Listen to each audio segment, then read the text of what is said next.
सरल, सुशील और शांत, ये क्वालिटी थी सरस्वती की, जो कि शर्मा जी की बहू थी। क्या है बहू, जब देखो तब किचन में खटर पटर करती रहती हो, लेकिन खाने को कुछ देती ही नहीं। कैसी बात कर रही हो पीयूष की अम्मा? सुबह से 4 कप चाय, 2 बार नाश्ता और इतनी सारी बहू के हाथ की नमकीन तो खा चुकी हो, फिर भी ऐसा बोल रही हो? अरे कुछ तो डरो ऊपर वाले से। तभी वहाँ पीयूष आ जाता है। क्या है सरस्वती, इतनी देर लगती है क्या टिफिन बनाने में? एक काम है घर का तुम्हारे पास, वो भी नहीं कर पाती हो वक्त पर। आपका टिफिन टेबल पर रखा है और नाश्ता भी, बाकी का सामान बेड पर रखा है और अब मैं मंदिर जा रही हूँ। सरस्वती मंदिर चली जाती है। उसके जाने के बाद घर में, यार माँ, कैसी गवाह लड़के से शादी करा दिया है। मंदिर, पूजा, किचन और सास ससुर के सिवा इसे कुछ दिखता ही नहीं है कि कैसे खुद को स्मार्ट बनाकर रहना होता है, कैसे लोगों से जुड़ना है, बातें करनी है, ऐश करना है। अरे पैसा बचाओ, और कुछ आता ही नहीं इस लड़की को। जो क्वालिटी तू गलत तरीके से बता रहा है ना, दरअसल एक अच्छी गृहिणी की वही सारी अच्छाई होती है बेटा। घर को चलाना, समाज में इज्जत दिलाना और घर वालों का ख्याल रखना, और चाहिए ही क्यों? अरे क्यों नहीं चाहिए कुछ और? लड़की ऐसी होती है कि घर आए तो पूरा घर बदल कर रख दे, सभी को खुश रखे। लेकिन बहू के अंदर तो ये सारी क्वालिटी है ही नहीं। अरे खुश तो उन्हें रखा जाता है जो खुश रहना जानते हैं। तुम लोगों को तो कोई खुश नहीं कर सकता। पिताजी, अब आप ही लोग सोचिए, क्योंकि मैं किसी और से शादी करना चाहता हूँ। आप लोगों को बहू के साथ रहना है या मेरे साथ? क्योंकि मैं अब इसके साथ नहीं रह सकता। मैं बहू को नहीं छोड़ सकता। उसके मरते पिता को मैंने वादा किया था कि मैं उसे बेटी बनाकर रखूंगा। तो ठीक है ना माँ, तैयार कर ले अपना सामान, हम दोनों किसी और घर में रहने चलेंगे तेरी नई बहू के साथ। अरे हाँ बेटा, वही ठीक है, लेकिन मैं तेरे पिता के बिना भी तो नहीं रह सकती। तो मेरे बिना रह सकती हो? ठीक है, मैं अकेले ही चला जाता हूँ। बेटा वहाँ से चला जाता है, लेकिन सास का दिल नहीं लगता। बहू मंदिर से भी हो आती है और फिर, माँ, पिताजी, खाना लग गया है, खा लीजिए। हाँ, तुझे बस आता ही क्या है, खाना बनाना और खाना खिलाना। अरे सुन, मेरे सारे कपड़े पैक कर दे। क्यों माँ जी, कहीं जा रही हैं क्या? हाँ बेटे, ये अपने बेटे के साथ रहने जा रही है, लेकिन घबरा मत, तेरा पिता तेरे साथ है। बहू समझ नहीं पाती कि उसके साथ हो क्या रहा है, लेकिन फिर ससुर उसे सारी बात बता देता है।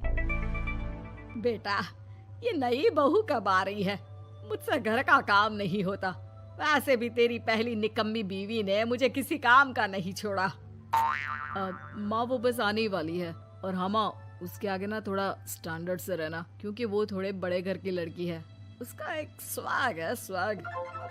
तभी वहाँ एक बहुत सुंदर सी लंबी सी लड़की आती है। हे पीयूष, भागकर कैब से मेरा सामान ले आओ, और हाँ प्लीज एसी ऑन करके जाना।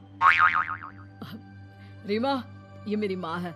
तुम चाहती थी ना कि मेरी माँ हम लोगों के साथ रहे। हेलो आंटी जी, हम लोग ना जल्दी शादी कर लेंगे, फिर मेरी जैसी टॉप लड़की आपको अच्छी बोलेगी।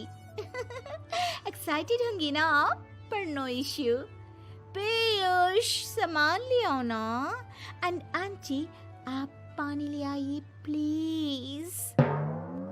माँ को तो समझ में ही नहीं आता कि वो क्या करे। वो बहू के लिए पानी लेकर आती है तो उसका पैर पर्दे में फंस जाता है और वो गिर जाती है। ओहो, पूरा पानी गिरा दिया।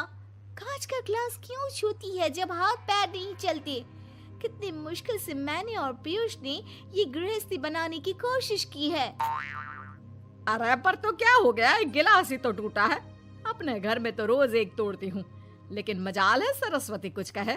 और हाँ, मैं पानी वानी नहीं पिलाने वाली, मुझे ऐसी कोई आदत नहीं है। बहू हो, बहू की तरह रहो, समझी? तभी वहाँ पीयूष आ जाता है, जिसे देख रीमा रोने लगती है। देख लो अपनी माँ को, कैसी खरी खोटी सुना रही है।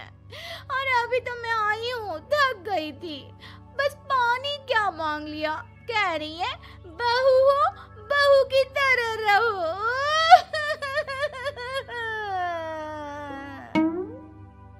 अरे यार माँ, समझा कर लाया था ना कि कैसे रहना है।